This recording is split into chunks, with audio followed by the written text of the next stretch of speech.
Top quality और consistent performance के लिए सिर्फ सिल्वर पंप नाम याद रखना।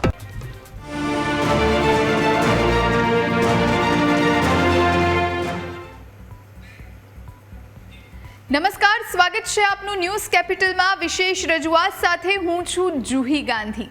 સોટી વાગે ચમચમ, વિદ્યા આવે ઝમઝમ। પહેલાના જમાનામાં આ કહેવત સાર્થક હતી, કારણ કે શિક્ષકો બાળકોના સારા માટે તેમને વઢતા કે પછી તેમની પર ક્યારેક હાથ ઉઠાવતા અને બાળકને પણ એ વસ્તુ પોતાના જીવન ઘડતરમાં કામે લાગતી। પણ આજના જમાનામાં શિક્ષકો જે રીતે બાળકો પર તૂટી પડે છે એ જોઈને લાગે છે કે બાળક આ જીવન એ દુઃખ દર્દમાંથી જાણે બહાર નહીં આવી શકે। ઘડતર તો દૂરની વાત છે, બાળકને હોસ્પિટલમાં લઈ જવાનો વારો આવે છે। આજે આ વિશે ચર્ચા એટલા માટે કરવી છે કારણ કે બનાસકાંઠા અને મહેસાણામાં એવી ઘટના બની છે જેમાં શિક્ષકે રાક્ષસની જેમ બાળકો પર સોટી વરસાવતા બાળકો ઈજાગ્રસ્ત થયા અને ત્યાં સુધી કે તેમને હોસ્પિટલ લઈ જવા પડ્યા। એટલે સવાલ અહીં એ ઊભા થાય છે કે આખરે સરકારે ગાઈડલાઈન બહાર પાડી છે કે બાળકો પર હાથ ન ઉઠાવવો, તો પછી શિક્ષકો શા માટે મનનું ધાર્યું કરે છે અને એટલી હદ સુધી બાળકને મારે છે કે ક્યારે ભૂલી ન શકે। આ જ વિશે વધુ ચર્ચા માટે આજે આપણી સાથે જોડાયા છે KR પોટા, પૂર્વ જિલ્લા પ્રાથમિક શિક્ષણાધિકારી, પંકજ પટેલ, ઉપાધ્યક્ષ શાળા સંચાલક મંડળ, અને સાથે જે વિદ્યાર્થીને માર મારવામાં આવ્યો તેના વાલી પણ આપણી સાથે જોડાશે થોડી વારમાં। સૌથી પહેલા આ બંનેનું ખૂબ ખૂબ સ્વાગત છે ન્યૂઝ કેપિટલમાં। પોટા સર, સૌથી પહેલા આપની પાસે આવું કારણ કે આ જે ચોંકાવનારા CCTV સામે આવ્યા મહેસાણાની ઉત્કર્ષ વિદ્યાલયના અને બનાસકાંઠાના પણ ITI કોલેજના જે દ્રશ્યો સામે આવ્યા એ જોઈને આપણને કંપારી છૂટી જાય કે આટલી હદે શિક્ષક કઈ રીતે વિદ્યાર્થી પર રાક્ષસ બનીને તૂટી શકે। ભલે કોઈ પણ કારણ હોય, મસ્તી કરતા હોય કે પછી ગેરહાજર રહેતા હોય, સમજાવટથી બધું જ શક્ય છે, તો પછી હાથ ઉપાડવાની આટલી હદ સુધી મારવાની ક્યાં જરૂર આવે? શિક્ષણમાં હમણાં એવી ઘટનાઓ બને છે કે અકલ્પનીય રહે છે અને શિક્ષણનું જે હેતુ હોય છે એ પુરવાર થઈ શકતું નથી। એક અથવા બીજા કારણે શિક્ષણને લાઈવ રાખવા માટે કોઈ પણ ટોપિકના આધીન આની ચર્ચાઓ કરવામાં આવે છે, પરંતુ શિક્ષણની જે ગંભીરતા છે અને જે પ્રશ્નો છે એને સમજવાની કોશિશ બહુ જૂજ થાય છે। આ કિસ્સામાં મેં વિડીયો જોયેલી છે અને જે રીતે ટીચર આમાં મારતા હતા એ જોઈને એવું લાગે છે કે એ પૂર્વગ્રહથી પ્રેરિત અને અપરાધિક માનસિકતા ધરાવતા હોય એવું કૃત્ય કર્યું હોય તેવું જાણી શકાય છે। કારણ કે બાળકને આ રીતે મારવું યથાયોગ્ય નથી અને નિયમોમાં જોગવાઈ છે। બોર્ડના વિનિયમમાં 18(1) જોગવાઈ છે અને RTEમાં 26માં જોગવાઈ છે, સેક્શન 26માં।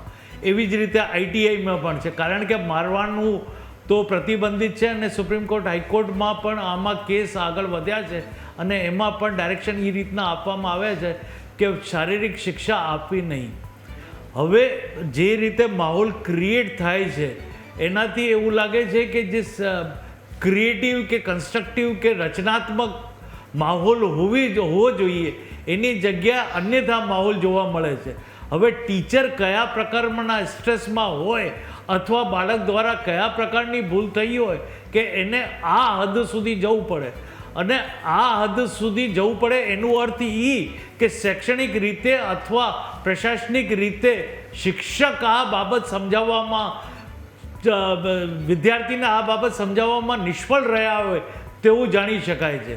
એટલે જે ટ્રેનિંગો થાય છે અથવા સરકાર તરફથી જે કોઈ પણ ગાઈડલાઈન મળે છે એમાં શિક્ષકને કઈ રીતે સંયમી થવું, ધીરજ રાખવું અને માનસિક રીતે એક સ્વસ્થતા અનુભવતા હોય તેવી રીતે વર્તન કરવું એ શીખવાડવાની જરૂર છે।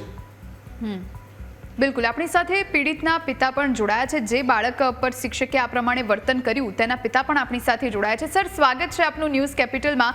આખી ઘટના મારે આપની પાસેથી સમજવી છે। આપના બાળકને કઈ રીતે શિક્ષક દ્વારા મારવામાં આવ્યો, થયું હતું શું, કયા કારણે શિક્ષક રોષે ભરાયા અને શું આખી ઘટના હતી? સર,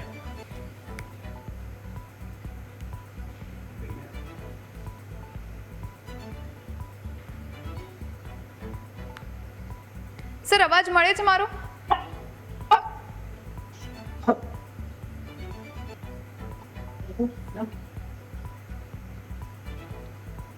સર અવાજ આવે છે મારો આપને? હા જી જી. જી જી મારો સવાલ આપના સુધી પહોંચ્યો કે હું ફરી વખત આપની સાથે આપને સવાલ કરું સર? સર, જે પ્રમાણે આપના દીકરા સાથે ક્લાસરૂમમાં વર્તન થયું, શિક્ષકે જે પ્રમાણે માર માર્યો, આખી ઘટના હતી શું? એવું શું કર્યું હતું બાળકોએ કે શિક્ષક આટલા બધા રોષે ભરાયા અને આ પ્રમાણે સોટીથી માર મારવામાં આવ્યો? મારો દીકરો સ્કૂલમાં જ્યારે શુક્રવારે એનો ટેસ્ટ ચાલુ હતો, ટેસ્ટ બાદ એ લોકો સ્કૂલની અંદર છોકરા બધા હસી મજાક કરતા હશે, ત્યારબાદ એ લોકો સ્કૂલમાંથી બીજા દિવસે સ્કૂલમાં ગયા, શનિવારના દિવસે. તો શિક્ષકે જોઈ અને સીધા ક્લાસમાં આવીને સોટી વડે મારા દીકરાને અને અન્ય 4 બાળકોને સીધા મારવાનું ચાલુ કર્યું. જી, પછી બાળકે આપને ઘરે આવીને શું કહ્યું? આપના દીકરાએ આપને ઘરે આવીને શું કહ્યું? અને પછી આપ શાળાએ ગયા ત્યારે શિક્ષક દ્વારા શું કહેવામાં આવ્યું એ વિગતો જાણવી છે સર. મારો દીકરો બપોરે સ્કૂલમાંથી 2 વાગે ઘરે આવ્યો. એની મમ્મીને એને વાત કરી કે મમ્મી, મને સ્કૂલમાં આજે શિક્ષકોએ મને માર્યો છે. એટલે એની મમ્મીએ કહ્યું કે કઈ નાની મોટી ભૂલ કરી છે તમે, તો તમને શિક્ષકોએ માર્યા છે. પછી કઈ ગણકાર્યું ના. સાંજે હું ઘરે આવ્યો એટલે એની મમ્મીને એને કે મમ્મી, મને અહીંયા બહુ દુખાય છે એમ, તો મને દવા લગાવી આપને. તો એની મમ્મીએ દવા લગાવવાનું ચાલુ કર્યું અને મને પછી કહ્યું કે રેયાંશને બહુ જ સ્કૂલમાં માર્યો છે. એટલે ત્યારે મેં સીધો કોલ પ્રિન્સિપાલને કર્યો અને પ્રિન્સિપાલને સાહેબને વાત કરી કે સાહેબ, મારા બાળકને સ્કૂલમાં આટલો બધો માર માર્યો છે, તો આટલી બધી હદે તો ના જ મરાય એમ. જી, પછી આપ આપના બાળક સાથે શાળાએ ગયા અને પછી કમ્પ્લેન કરી, અને કમ્પ્લેન કરી તો પછી શું કહેવામાં આવ્યું? પોલીસમાં ફરિયાદ કરી આપે? હું રાત્રે પછી એને હોસ્પિટલ, સિવિલ હોસ્પિટલ લઈ ગયો સારવાર અર્થે. સારવાર બાદ હું સીધો મહેસાણા તાલુકા પોલીસ સ્ટેશનમાં FIR કરાવી. દિવસે હું સ્કૂલમાં ગયો.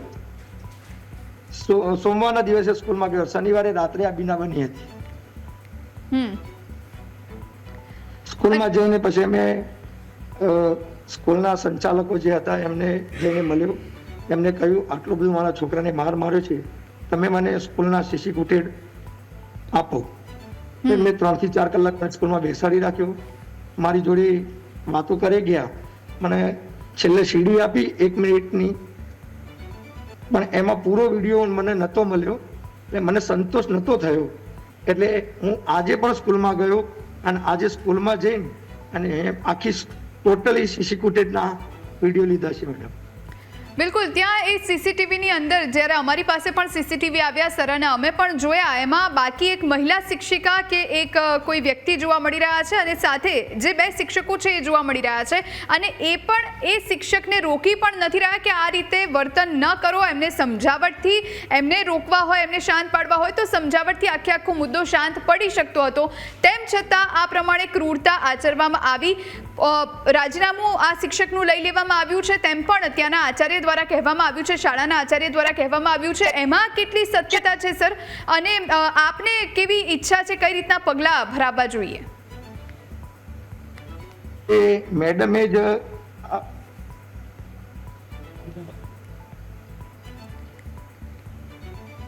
જી સર. જી સર. હાજી, એ જે મેડમ આયા એ મેડમે જ સાહેબને વાત કરી અને મેડમે જ ફાયર એને છોકરાઓને મરાવ્યા છે. ખાલી ને ખાલી વાતો કરતા હતા કે પછી મસ્તી કરતા હતા, એના કારણો થઈ? અને જી, ખાલી છોકરાઓ હસી મજાક વાતો જ કરતા હતા અને આખો ક્લાસ હતો, એમાં 5 છોકરા એકલા નતા. બિલકુલ સર, જે પ્રમાણે શિક્ષકનું રાજીનામું લઈ લેવામાં આવ્યું છે, એમના સસ્પેન્શનની વાત સામે આવી છે, આ વાતમાં કેટલી સત્યતા છે અને આપ કેટલા સંતુષ્ટ છો આ ઘટનાના, આ પગલાંના કારણે?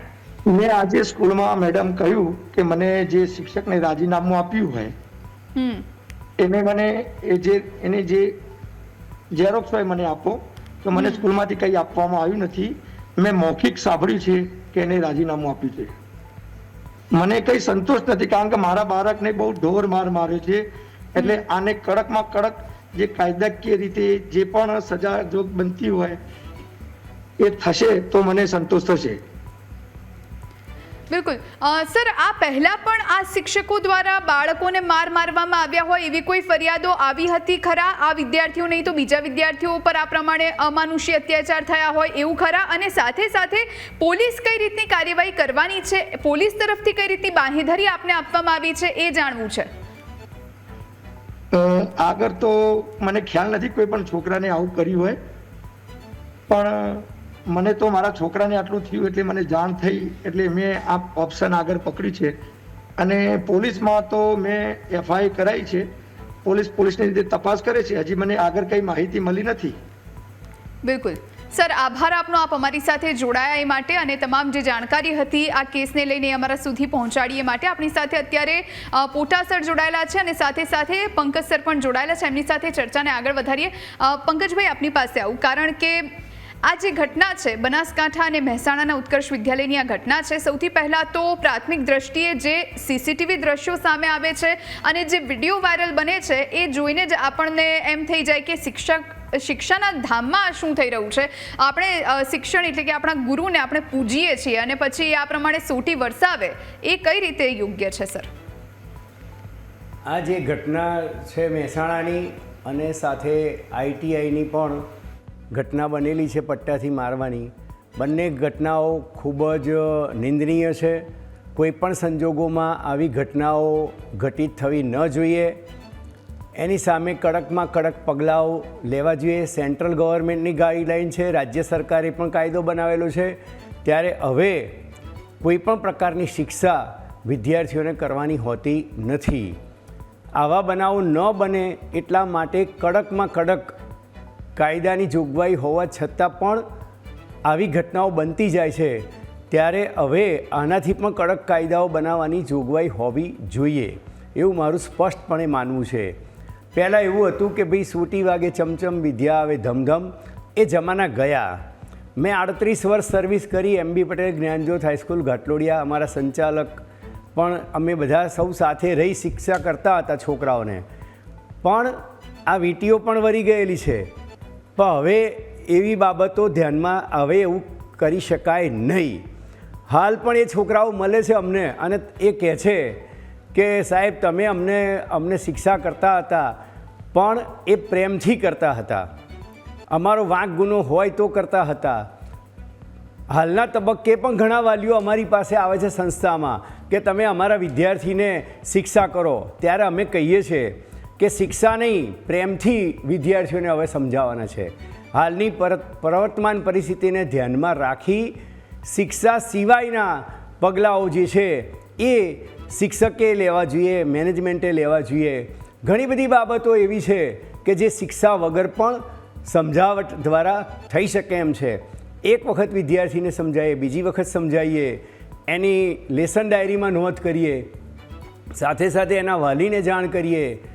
આવું કરવાનું હોય પણ શિક્ષા કોઈ પણ સંજોગોમાં કરવી જોઈએ નહીં. અને કુમરી વયના બાળકો હોય છે, એકના એક બાળકો હોય, ત્યારે આવી રીતે પટ્ટાથી અને લાકડીથી મારવા એ યોગ્ય રહેતા નથી. અને મારવાથી કંઈ શિક્ષણ મળી જાય છે, મારવાથી એ સુધરી જાય છે એવું ક્યારેય અત્યારે હાલ શક્ય બનવાનું નથી. ઉપરથી એની માનસિક સ્થિતિ જે છે એ મારવાને કારણે માનસિક સ્થિતિ વધુ બગડશે. માટે સમજાવટ દ્વારા પ્રેમથી નિત્ય અમુક સમયે સાયકોલોજિસ્ટને બોલાવીને પણ વિદ્યાર્થીઓને માનસિક ટ્રીટમેન્ટ આપવી જોઈએ. કેવી રીતે વિદ્યાર્થીઓ દ્વારા શિસ્તનું પાલન કરવામાં આવે એ મુજબ આ ટ્રીટમેન્ટ આપવી જોઈએ, શિક્ષાથી નહીં, એવું મારું સ્પષ્ટ માનવું છે. બિલકુલ પોટા સર, કારણ કે બાળકો નાના હોય ત્યારે મસ્તી કરે, કારણ કે ઉંમર છે મસ્તી કરવાની. મોટા થઈને તો કોઈ મસ્તી કરવા જવાના નથી, અને પછી ના એ શાળા રહેવાની છે, ના એ ક્લાસરૂમ રહેવાના છે, કે ના એ ટીચર્સ રહેવાના છે. બધી યાદો રહી જવાની છે. પણ અત્યારે જે ઘટના બની રહી છે, એક તરફ સરે પણ જેમ કહ્યું કે પહેલાંનો જમાનો અલગ હતો. પહેલાં મારવામાં આવતો તો પણ એ ઘડતરમાં જરૂરી હતો, ને એ પ્રમાણે ક્યારેય કોઈ કમ્પ્લેન નથી થતી. અને હવે તો જે પ્રમાણે સરકારની પણ ગાઈડલાઈન છે, કારણ કે બધાને 1 કે 2 બાળકો હોય અને એમાં પણ આ પ્રમાણે મારવામાં આવે એટલે બાળક પહેલેથી જ આઘાતમાં સરી પડે અને આ પ્રમાણેની ઘટના ન થાય, કોઈ એવું પગલું ન ભરી લે, એવી પણ દરેક મા બાપને ચિંતા હોય સ્વાભાવિક રીતે. એટલે સરકારની ગાઈડલાઈન સૌથી પહેલાં તો શું કહે છે આવા કેસમાં, એ આપની પાસેથી વિસ્તૃત સમજવું છે પોટા સર. આમાં સંચાલક મંડળે પ્રાથમિક તપાસ કરવાની જરૂર નથી. સીધી ખાતેકી તપાસ કરીને 27 એમાં જોગવાઈ છે એ પ્રમાણે એને ચાર્જશીટ વગેરે આપીને અને તાત્કાલિક ખાતેકી તપાસ કરવી જોઈએ. સાયમલ્ટેનિયસલી જે ભારતીય ન્યાય સંહિતા છે એમાં આ પોલીસ ચોકીમાં કેસ દાયર કરવો જોઈએ, એટલે સમાનાંતર બંને વસ્તુ જાય. સસ્પેન્ડ કરવાથી કોઈ એનું ઉકેલ આવશે નહીં, કારણ કે એને ટર્મિનેટ કરવા સુધી આમાં લઈ જવું જોઈએ, કારણ કે એનું ઇન્ટેન્શન જોવાનું હોય છે. જે રીતે એ શિક્ષક વિદ્યાર્થીઓને મારતો હતો તો જે ક્વોન્ટમથી એને માર્યો છે એમાં એનું ઇન્ટેન્શન પ્રતિપાદિત કરીને એને કઠોરથી કઠોર સજા મળે કાનૂન દ્વારા, અને અહીંયા શૈક્ષણિક જગતમાં એ જોવાનું જે ઓથોરિટીઝ છે એ પ્રોપરલી એને જોવું જોઈએ. શિક્ષણ જગતમાં એક બીજી વસ્તુ પણ જોવા મળે છે કે જ્યારે પણ ગુનાહ થાય ત્યારે માણસો એને બચાવવા આવી જાય છે. એટલે મહેરબાની કરીને આવા કૃત્યોમાં કોઈને બચાવે નહીં, એ મારી હાથ જોડીને વિનંતી છે. કારણ કે બચાવવાથી તમે એક નયા અપરાધીને જન્મ આપો છો. જ્યારે એ મારતો હતો ત્યારે એને ખબર ન પડે કે હું કેટલાને મારું છું, કયા ક્વોન્ટમથી મારું છું. જ્યારે એ અપરાધ કરી ચૂક્યો છે તો એવા માણસને બચાવવાની જરૂરિયાત ઉપસ્થિત કોઈ પણ સ્તરે ન થવી જોઈએ, ના પોલિટિકલ સ્તરે, ના એક્ઝિક્યુટિવ સ્તરે, ના સંચાલક દ્વારા. કારણ કે શિક્ષણ જગતમાં બચાવવાની જે ટેક્ટિસ છે એ બહુ મોટા પાયે અસ્તિત્વમાં છે, અને આના જ કારણે આ શિક્ષકો જે બેફામ બની ગયા છે. આ પહેલો કિસ્સો નથી, હમણાં 6 મહિનામાં આ 4થો કે 5મો કિસ્સો છે. એનું અર્થ કે પહેલા કિસ્સામાં જે સજાઓ થઈ છે એની જાણકારી આમ જનતા કે સોશિયલ મીડિયાના પ્લેટફોર્મ ઉપર નથી. આજે પણ અહીંયા ચર્ચા થાય છે, 1-2 દિવસ હજી ચર્ચાઓ થશે, પણ આનું શું પરિણામ આવ્યું એ જનરલ પ્લેટફોર્મ ઉપર આવશે નહીં. તો આવા જે આપરાધિક માનસિકતા ધરાવતા શિક્ષકો કે કોઈ પણ હોય તો એને આપણે ઉજાગર કરવા જોઈએ. જ્યાં સુધી ઉજાગર નહીં કરીએ ત્યાં સુધી આ અપરાધ ગર્ભિત રીતે बढ़તા રહેશે. બિલકુલ પંકજ સર, કારણ કે બનાસકાંઠાના પાલનપુરની ITIમાં જે વિડીયો સામે આવ્યો છે એમાં ઓછી હાજરીને લઈ અને લેક્ચરમાં ગેરહાજર હોવાના કારણે કેટલાક જે વિદ્યાર્થીઓ હતા, લગભગ 3 થી 4 જેટલા વિદ્યાર્થીઓ છે ને, એમને બેલ્ટથી મારવામાં આવે છે. એટલે લગભગ કોઈ કેદી સાથે પણ આ પ્રમાણેનું વર્તન તાલિબાની સજાનું વર્તન ન થતું હોય એ પ્રમાણેનું વર્તન આ વિદ્યાર્થીઓ સાથે, કોલેજના વિદ્યાર્થીઓ સાથે કરવામાં આવે. એટલે કાં તો શિક્ષકોને આ સરકારની ગાઈડલાઇનની કોઈ પડી નથી, કાં તો એમને એવું છે કે અમે કંઈ પણ કરી શકીએ, અમારી પાસે બધી સત્તા છે અને અમારું કોઈ કંઈ બગાડી નહીં શકે. વાત આપની સાચી છે. મેં પહેલાં જ કીધું એમ કે કડકમાં કડક સજા થવી જોઈએ અને એ તાત્કાલિક ધોરણે થવી જોઈએ. આના તે માની લો કે પોલીસ કેસ કરવામાં આવે તો એ પણ તાત્કાલિક એ કેસની કાર્યવાહી થવી જોઈએ અને એ સજા જાહેર થવી જોઈએ, લોકોમાં પ્રસિદ્ધ થવી જોઈએ.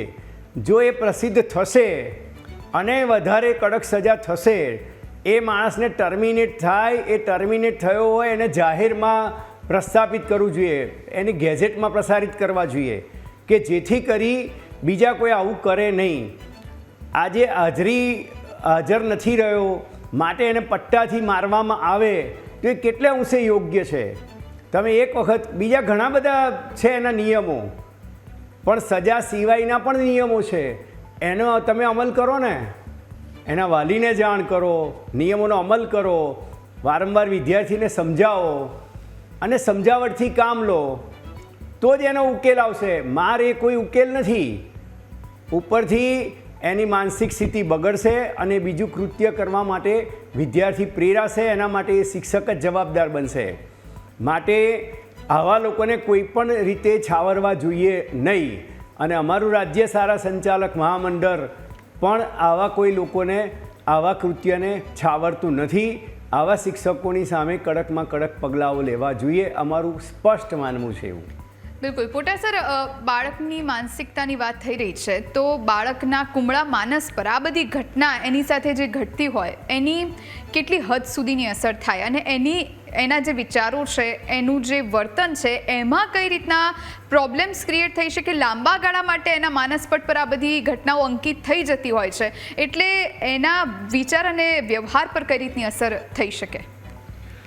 આમાં સિસ્ટમ પ્રત્યે એને નફરત થઈ શકે, આક્રોશ ઉત્પન્ન થઈ શકે, એને ગુસ્સો થઈ શકે. પરંતુ આવા વિદ્યાર્થીઓને આપણે બીજી રીતે વાળી શકીએ. એને જ્યાં સિસ્ટમ સારા છે એવી કચેરીઓ એને બતાવવી પડે.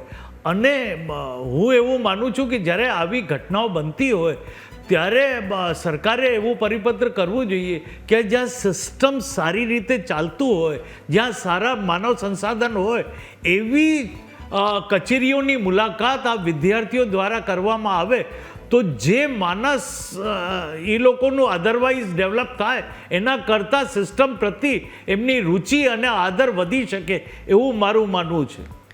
બિલકુલ. પંકજ સર, કારણ કે અત્યારની જે શાળાઓની ફીસ છે એ લાખોમાં પહોંચી ગઈ છે.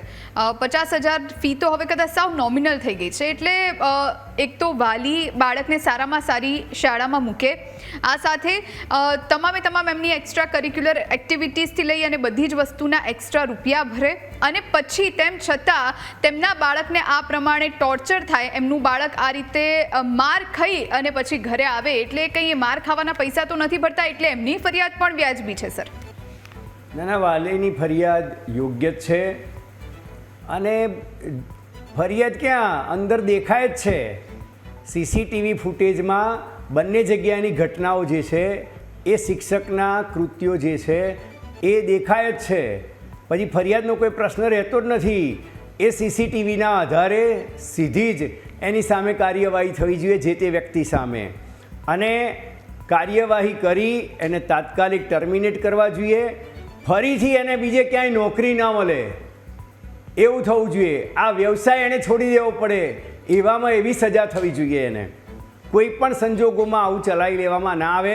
જ્યારે અત્યારે હાલ મોટા ભાગે બધાને એક બાળક હોય કે બે બાળક હોય, તો આવા સંજોગોમાં એ બાળક ઉપર શું અસર થાય, કાલે કંઈક કૃત્ય કરી બેસે એ બાળક માનસિક સ્થિતિને કારણે, ફરી એ ભણવાનું છોડી દે, આવા પણ સંજોગો ઘણી વખત ઊભા થતા હોય છે. ત્યારે આ સજા કોઈ પણ સંજોગોમાં ચલાવી લેવાય નહીં. માટે જો કડક સજા નહીં થાય, એ સજા પ્રસિદ્ધિ થવી જોઈએ. સરકાર દ્વારા પણ આવી ઘટનાઓ ફરી ન બને માટે એને બહોળા પ્રમાણમાં પ્રસિદ્ધિ આપવી જોઈએ. જો એ થશે તો જ આ શક્ય બનશે. રહી વાત ફીની વાત છે, તો મોટી ફી ઉઘરાવવામાં આવતી હોય, સુવિધાઓ ઘણી વખત સુવિધાના અલગ પૈસા લેવામાં આવતા હોય, સુવિધા પૂરી પાડવામાં આવતી ના હોય. એની સામે ઘણી સંસ્થાઓ એવી છે કે જે મિનિમમ ફીમાં એ કરે છે. આજે અમે 9,000 ફીમાં જ ગુજરાતી મીડિયમમાં ભણાવીએ છીએ, 15,000 ફીમાં જ અમે ઇંગ્લિશ મીડિયમમાં ભણાવીએ છીએ. અને બીજી નામાંકિત સંસ્થાઓ હોય એના જેટલી જ સુવિધા આપવા પ્રયત્ન કરીએ છીએ, એવું જ શિક્ષણ આપવા માટે અમે પ્રયત્ન કરીએ છીએ. માટે ગમે તે ફી ભરે, વધારે ફી ભરે કે ઓછી ફી ભરે, કોઈ પણ સંજોગોમાં બાળકને શિક્ષા થવી જોઈએ નહીં જ. શિક્ષાથી બાળકનું ઘડતર સારું થતું નથી. ઉપરથી એનું ઘડતર જે છે એ યોગ્ય નહીં થઈ શકે. માટે કોઈ પણ સંજોગોમાં શિક્ષણના ધામમાં હવે શિક્ષા ચાલી શકે નહીં. 100% આ પંકજ સરની વાત સાથે એટલા માટે સહેમત, કારણ કે જો શિક્ષાથી જ બધું થતું હોત તો પછી શાળામાં મોકલવાની જરૂર જ ના રહેતી. બાળકોને ઘરે જ માતા પિતા જ આ પ્રમાણે સોટીઓ વરસાવતા, એટલે કદાચ બાળકને ત્યાં જ ખબર પડી જતી જો એના ઘડતરમાં આ પ્રમાણેનો માર મદદરૂપ થવાનો હોય તો.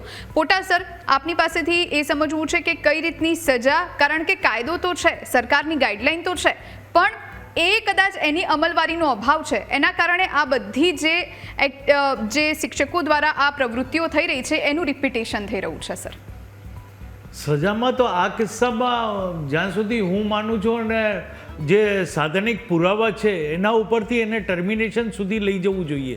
કારણ કે ટર્મિનેશન જો કરવામાં નહીં આવે તો પછી આ દાખલો એડવર્સ જશે અને શિક્ષકોને એક દાખલો મળશે કે અમે ગમે તે કરી શકીએ, પણ અમારે ઉપર અમને જે સજા હેઠળ લઈ જવાની જે વાત છે એ માત્ર કાગળ ઉપર રહેશે. એટલે સજા એને ટર્મિનેશન સુધી લઈ જવી જોઈએ. અને નિયમ છે, વિનિયમ 27A છે, પછી 36 એક્ટનું નિયમ છે. એટલે નિયમો છે, પણ એનું અમલ કઈ રીતે કરવું એ ઓથોરિટીઝે સમજવું જોઈએ. અને ઓથોરિટીઝ કોઈ પણ રીતે લિનિયન્ટ ન થવી જોઈએ. જો લિબરલ થાય તો પછી નિયમોનું અર્થ જ નથી, અને આપણે આવા અપરાધિક માનસિકતાવાળા વ્યક્તિઓને વધારે પ્રોત્સાહિત કરીએ એવું પુરવાર થઈ શકે. એટલે પ્રશાસન માટે હિતાવહ એ જ છે કે એને ટર્મિનેટ કરવું જોઈએ. બિલકુલ. પંકજ સર, આપની પાસેથી એ સમજવું છે કે આમાં આચાર્યની ભૂમિકા કઈ રીતની હોય, શાળાના આચાર્યની અને શાળાના ટ્રસ્ટીની ભૂમિકા કઈ રીતની હોય? કારણ કે શિક્ષકોની લગામ ક્યાંક ને ક્યાંક આચાર્યના હાથમાં હોય છે, કારણ કે બધી જ જવાબદારી છેલ્લે તો આચાર્યની હોય છે, બધું જ જોવાની. તો આ બધી વસ્તુ પર પણ નજર રાખવી આચાર્યને હવે કેટલી જરૂરી છે? આચાર્યએ દરેક બાબતમાં ધ્યાન રાખવું જોઈએ.